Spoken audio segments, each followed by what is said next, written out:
49টা ট্যাঙ্কারের মধ্যে কিন্তু এই একটা ট্যাঙ্কার, তো যেটা দেখতে পাচ্ছ ওর অবস্থা কিন্তু পুরো খারাপ হয়ে গেছিল। দেখতে পাচ্ছ যেখান থেকে কিন্তু রাইফেলটা বেরোয় না, ওটা কিন্তু মানে পুরো তছনছ হয়ে গেছে। আর দেখতে পাচ্ছ এদিকে কিন্তু ট্যাঙ্কার আছে, আর আমরা যাবো ওই সাইডটাতে।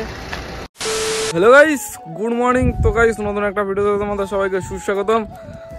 তো গাইস বেসিক্যালি এখন কিন্তু নতুন জায়গায় কিন্তু ভ্রমণের জন্য বেরিয়ে পড়েছি। মানে আমাদের কিন্তু থর মরুভূমি ঘোরা কমপ্লিট, তারপরে আমাদের কুলধারা, রাজস্থানের যে কুলধারা মোস্ট হান্টার যে প্লেসে আমরা কিন্তু সেটাও ঘুরে ফেলেছি। এখন কিন্তু আমরা যাব পাকিস্তান আর ইন্ডিয়ার যে বর্ডার, সেই বর্ডারে যাব আজকে।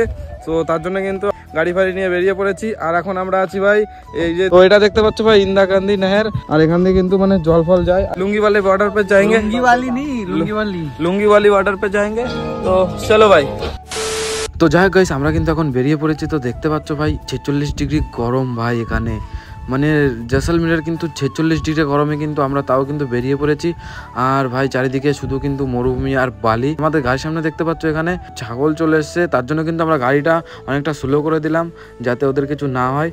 আর জয়সলমীর এখানে কিন্তু প্রচন্ড গরম ভাই, চারিদিকে দেখতে পাচ্ছ কোনো কিন্তু বাড়িঘর নেই। কারণ কি ভাই এটা কিন্তু বর্ডার এলাকা, তার জন্য কিন্তু চারি সাইডে কোনো বাড়ি দেখতে পারবে না, শুধু বালি দেখতে পারবে আর মরুভূমি দেখতে পারবে।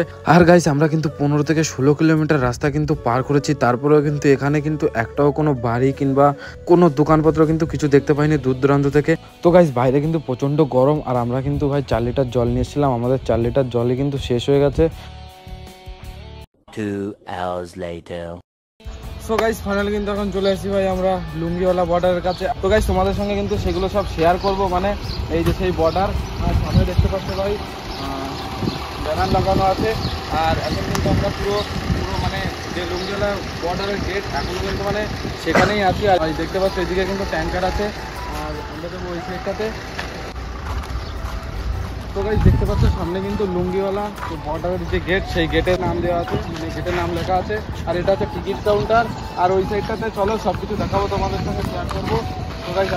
তো গাইস সামনে দেখতে পাচ্ছ লুঙ্গিওয়ালা বর্ডারের গেট। আরে গাইস এই গেট দিয়ে কিন্তু এখন আমরা ভিতরের দিকে যাব। আর এখানে দেখতে পাচ্ছ IAM@ লুঙ্গিওয়ালা বর্ডার। তো গাইস এখানে ইন্ডিয়া আর পাকিস্তানের যে ওয়ার হয়েছিল সেই ওয়ারের কথা লেখা আছে। আর দেখতে পাচ্ছ 1971 সালে কিন্তু এই যুদ্ধটা হয়েছিল 14 ডিসেম্বর। তো গাইস দেখতে পাচ্ছ চারিদিকে কিন্তু ট্যাঙ্কার ফ্যাঙ্কার সব আছে, মানে 1971 সালে যে যুদ্ধ হয়েছিল সেই যুদ্ধের ট্যাঙ্কার কিন্তু এখানে কিন্তু তোমরা এসে কিন্তু দেখতে পারবে। আর চারি সাইড দিয়ে কিন্তু দেখতে পাচ্ছ একটা মানে যুদ্ধের প্লেস, সামনে দেখতে পাচ্ছ এখানেই কিন্তু ভাই যুদ্ধটা হয়েছিল, সেই জিনিসটাই কিন্তু তোমাদের সামনে কিন্তু তুলে ধরলাম। তো গাইস দেখতে পাচ্ছ এটা আছে ভাই সেই 1971 সালে যে যুদ্ধ হয়েছিল সেই যুদ্ধের কিন্তু মানে একটা জিপ, ঠিক আছে। এই গাড়িটা কিন্তু মানে ওই যুদ্ধে ব্যবহার করা হয়েছিল, তো সেই গাড়িটা কিন্তু এখনো মানে স্মৃতি হিসেবে এখানে আছে। তো এখানে কিন্তু যুদ্ধের সবকিছু ডিটেলস দেওয়া হয়েছে 1965 থেকে 1965 আর 1971 সালে মানে যে যুদ্ধ হয়েছিল সেই গাড়ি এটা, ঠিক আছে। এটা কিন্তু একটা ঐতিহাসিক মানে জিপ, যেটা দিয়ে কিন্তু 1971 সালে কিন্তু যুদ্ধটা হয়েছিল, ঠিক আছে। তো গাইস 1971 সালে যে যুদ্ধ হয়েছিল সেই যুদ্ধে কিছু ছবি তোমাদের সাথে শেয়ার করছি। তো এই যুদ্ধে কিন্তু ভারতের 120 জন সেনা কিন্তু যুদ্ধে লড়াই করেছিল। তো গাইস সেই যুদ্ধে লড়াই করা 120 জন সেনা জওয়ানের কিন্তু ছবি তোমাদের সামনে তুলে ধরলাম। তো গাইস দেখতে পাচ্ছ এখানে কিন্তু বড় বড় করে লেখা আছে দ্য ব্যাটেল অফ লুঙ্গিওয়ালা। তো গাইস দেখতে পাচ্ছ সেই যুদ্ধে ব্যবহৃত কিন্তু হেলমেট, আর এখানে দেখতে পাচ্ছ আমাদের সেনা জওয়ানদের কিন্তু ফটো লাগানো আছে। তো গাইস দেখতে পাচ্ছ এখানে কিন্তু মানে বন্দুকের কিন্তু গুলি আছে। তো গাইস লুঙ্গিওয়ালা যুদ্ধে কিছু তথ্য তোমাদের সঙ্গে শেয়ার করব। হ্যাঁ গাইস এই সেই ট্যাঙ্কার, যেই ট্যাঙ্কার পাকিস্তান সৈন্যরা ব্যবহার করেছিল। তো গাইস এখানে দেখতে পাচ্ছ এই ট্যাঙ্কারের সম্পর্কে কিন্তু সবকিছু লেখা আছে। আর পাকিস্তান যখন আমাদের সঙ্গে যুদ্ধে পরাস্ত হয়েছিল তখন কিন্তু এই ট্যাঙ্কার আমাদের এইখানেই থেকে গেছিল, যে ট্যাঙ্কার এখনো কিন্তু ভাই যত্ন সহকারে রেখে দেওয়া হয়েছে। তো গাইস তোমাদের সঙ্গে কিন্তু অনেক কিছু শেয়ার করলাম, মানে পাকিস্তানের যে ট্যাঙ্কার ছিল, ওদিকে যেগুলো ট্যাঙ্কার ছিল মানে ওগুলো কিন্তু ভালো ছিল, ঠিক আছে। ওগুলো কিন্তু যুদ্ধে কিন্তু ক্ষতিগ্রস্ত হয়েছিল না। একটা ট্যাঙ্কার এরকম ভাবে ক্ষতিগ্রস্ত হয়েছে যে, তো গাইস পাকিস্তানরা যখন আমাদের ভারতে যখন আক্রমণ করতে এসেছিল তখন কিন্তু ওদের ট্যাঙ্কার ছিল 49টা। তো 49টা ট্যাঙ্কারের মধ্যে কিন্তু এরকম অনেক ট্যাঙ্কারই ছিল, মানে 2-3টে হয়তো যেগুলো পুরো ধ্বংসাত্ম হয়ে গেছে, মানে যেগুলো ভাই আমাদের এদিক থেকে যে মিসাইলগুলো মেরেছিল। তার মধ্যে কিন্তু একটা ট্যাঙ্কার যেখানে আমরা এসে সেখানে কিন্তু ভাই আছে, দেখতে পাচ্ছ এই ট্যাঙ্কারটা 49টা ট্যাঙ্কারের মধ্যে কিন্তু এই একটা ট্যাঙ্কার। তো যেটা দেখতে পাচ্ছ ওর অবস্থা কিন্তু পুরো খারাপ হয়ে গেছিল, গোলা বারুদ হয়েছিল ইন্ডিয়া থেকে যে গোলা বারুদ করেছিল। দেখতে পাচ্ছ পুরো ট্যাঙ্কারের অবস্থা কিন্তু পুরো খারাপ। আর ভাই এই সাইডটা থেকে দেখতে পাচ্ছ তো পুরো মানে পুরো ধ্বংসযুক্ত হয়ে গেছে, মানে এর ভিতরে কিছু নেই।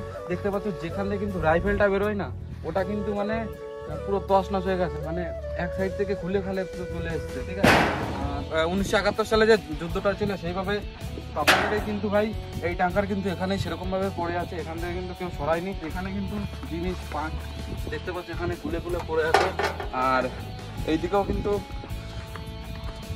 তো গাইস দেখতে পাচ্ছ এই ট্যাঙ্কারের কিন্তু আরেকটা টিম দেখতে পাচ্ছ, একটা পার্ট কিন্তু ভাই ওখান থেকে কিন্তু এখানে চলে এসছে। মানে বুঝতেই পারছো এই ট্যাঙ্কারের অবস্থা তখন কেমন ছিল, আর এখন তো পুরো এর অবস্থা পুরো খারাপ। ঠিক আছে, তো গাইস যতটা পারলাম তোমাদের সঙ্গে শেয়ার করলাম এই ট্যাঙ্কারের মানে অতীত নিয়ে। তো চলো ভাই। তো গাইস দেখতে পাচ্ছ এই সেই জায়গা, তো আমার দু সাইডে দেখতে পাচ্ছ ভাই টিনের ব্যারিকেড দেওয়া আছে। তো গাইস এই টিনের ব্যারিকেড কিন্তু যুদ্ধের সময় সেফটির জন্য দেওয়া হয়েছে। তো গাইস দেখতে পাচ্ছ এখানে কিন্তু ব্যানার দেওয়া আছে, আর এখানে কিন্তু সবকিছু লেখা আছে ডিটেলসে। তো গাইস চলো এখন কিন্তু আমি ভিতরের দিকে যাব, আর এখান থেকে কিন্তু ভাই আমাদের সেনা জওয়ানরা কিন্তু দূরবীন দিয়ে সবকিছু দেখতো, মানে আমাদের দুশমনরা ভাই কোথা দিয়ে আসছে কি আসছে না। যাই গাইস ফাইনাল কিন্তু আমরা কিন্তু পাকিস্তান আর ইন্ডিয়ার বর্ডার থেকে কিন্তু এখন কিন্তু বাড়ি চলে এসেছি। বাড়ি আস্তে আস্তে কিন্তু অনেকটা টাইম লেগে গেছে, ওখান থেকে প্রায় 7 থেকে 8 ঘন্টা টাইম লেগে গেছে। তো গাইস তোমাদের ভিডিওটা কেমন লাগলো অবশ্যই কিন্তু কমেন্ট করে জানাবে, আর ভিডিওটা ভালো লাগলে অবশ্যই like comment share and subscribe করে ভাইয়ের পাশে থাকবে। তো গাইস চলো দেখা হবে নতুন একটা ব্লগ ভিডিওতে, ততক্ষণের জন্য টেক কেয়ার এন্ড বাই।